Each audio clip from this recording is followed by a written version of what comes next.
వందనాలండి. ఎలా ఉన్నారు? బాగున్నారా? ఈ దినాన్న దేవుని యొక్క వాక్య ప్రకారం మనం చూసుకున్నట్లయితే కీర్తన గ్రంథంలో 118 అధ్యాయంలో 8-9 వచనాలు మనం చూసుకున్నట్లయితే మనుషులు నమ్ముకున్న కంటే యెహోవాను ఆశ్రయించుట మేలని చెప్తున్నాడండి. రాజులను నమ్ముకున్న కంటే యెహోవాను ఆశ్రయించుట మేలని చెప్తున్నాడు అనమాట అండి. మనమైతే ఎవరము కూడా మనుషులను నమ్ముకోకుండా మనుషుల మీద ఆధారపడకుండా మనం జీవించినట్లయితే దేవుడు మన అందరినీ ఎంతగానో దీవిస్తూ ఉంటాడు అనమాట అండి. ఎవరైతే దేవుని మీద ఆధారపడతారో, దేవుని మీద ఆనుకుంటారో, దేవుని స్తుతిస్తారో, దేవుని ఆరాధిస్తారో, దేవుని మహింపరుస్తూ ఉంటారో, ఎవరైతే దేవుని కనపరిచి దేవుని యొక్క ఆశీర్వాదాన్ని పొందుకుంటారో వారందరిని కూడా దేవుడు దీవిస్తూ ఉంటాడు, ఆశీర్వదిస్తూ ఉంటాడు. చక్కగా ఒక ఉన్నతమైన స్థితిలో మనల్ని దేవుడు ఉంచుతాడనమాట అండి. కాబట్టి మనందరము కూడా చక్కగా దేవుడిచ్చిన మహా ఉచితను బట్టి మనందరం కూడా దేవుని నామములో విశ్వాసంతో ప్రార్థన చేసుకోవాలండి. దేవుని యందు నమ్మిక కలిగి ఉండాలి. చూసారండి, ఇస్సాకు గారు చూసారా, దేవుని యందు భయభక్తి కలిగి జీవించారు కనుక ఇస్సాకు గారి యొక్క నమ్మకాన్ని దేవుడు పాడు చేయకుండా నూరంతలుగా పంట కోసే యోగ్యతను దేవుడు దయచేశాడండి. ఒకేసారి అభివృద్ధి చేశాడండి, చేయలేదనమాట అండి. క్రమంగా దేవుడు ఆయన్ని అభివృద్ధి చేసి ఒక ఉన్నతమైన స్థితిలో ఉంచినట్లు మనము చూస్తూ ఉన్నామన్నమాట అండి.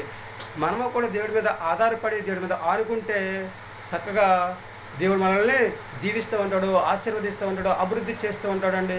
మనందరినీ కూడా ఒక ఉన్నతమైన స్థితిలో దేవుడు ఉంచడానికి ప్రయత్నం చేస్తూ ఉంటాడు అనమాట అండి.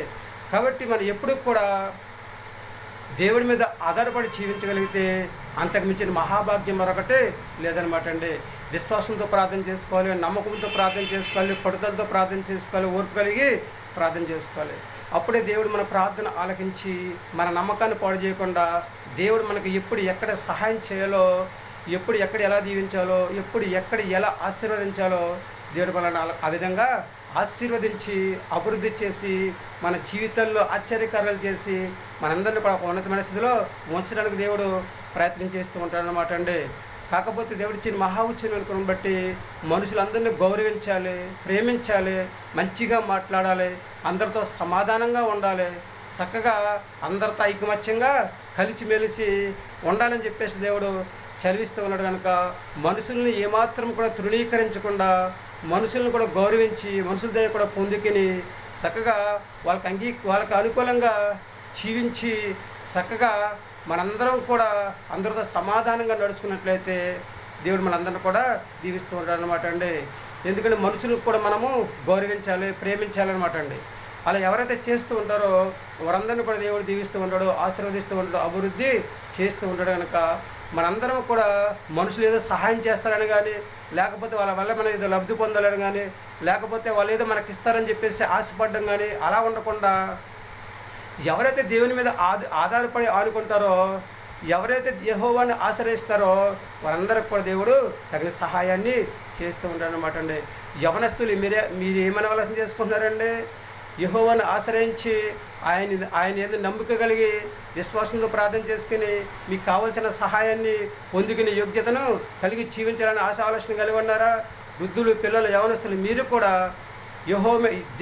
దేవుని ఆశ్రయించి దేవుని నమ్మిక కలిగి జీవించి విశ్వాసంతో ప్రార్థన చేసుకుని దేవుడి చేసే సహాయాన్ని పొందుకోవాలని చెప్పేసి ఆలోచన కలిగి ఉన్నారా? అయితే తలలో వంచండి, చిన్న ప్రార్థన చేద్దాం.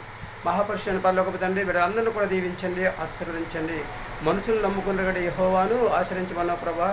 అలాగే తండ్రి రాజులు నమ్ముకున్న గడి తండ్రి ఇస్తాను ప్రభా, నిన్ను ఆశ్రయించమని చెల్లించే ప్రభా, నీకు వందనాలు.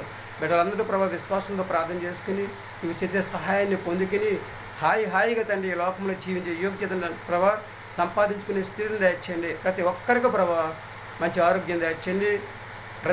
ప్రతి ఒక్కరిని కూడా దీవించి ఆశీర్వదించి ఎవరికి కావాల్సిన సహాయం వారికి దయచేయమని నమ్మిక కలిగి జీవించి విశ్వాసంతో ప్రార్థన చేసుకుని నువ్వు చేసే సహాయాన్ని పొందుకుని యోగ్యత ప్రతి ఒక్కరికైనా దయచేయమని మా ప్రార్థన ఆలకించండి. మా ప్రార్థన తన ప్రతిఫలం దయచేయమని మా కొరకు త్వరగాని యేసుక్రీస్తు ప్రయాసమైన మమ్మల్ని వేడుకుంటున్నాం తండ్రి, ఆమేన్.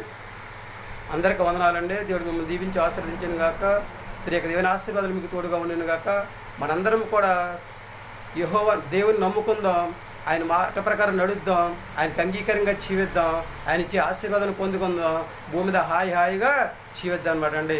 ఏమంటారు? మీ ఆలోచన మీదే. చేస్తారా? నమ్మకంగా ప్రార్థన జీవిస్తారా? యెహోవా యందు భయభక్తులు కలిగి పొందుకుంటారా దేవుని యొక్క ఆశీర్వాదాన్ని? భూమి మీద హాయిగా జీవించే యోగ్యతను సంపాదించుకునే స్థితిని కలిగి ఉంటారా? మీ ఆలోచన మీదేనండి. దేవుడిచ్చిన మహావిచ్చిన కృపను బట్టి మనం అందరం కూడా దేవుని పిల్లలం కనుక దేవుడిచ్చే ఆశీర్వాదాన్ని పొందుకొని భూమి మీద మంచి ఆరోగ్యం కలిగి ఉండి హాయిగా జీవించే యోగ్యతను కలిగి జీవిద్దామా? ఏమంటారు?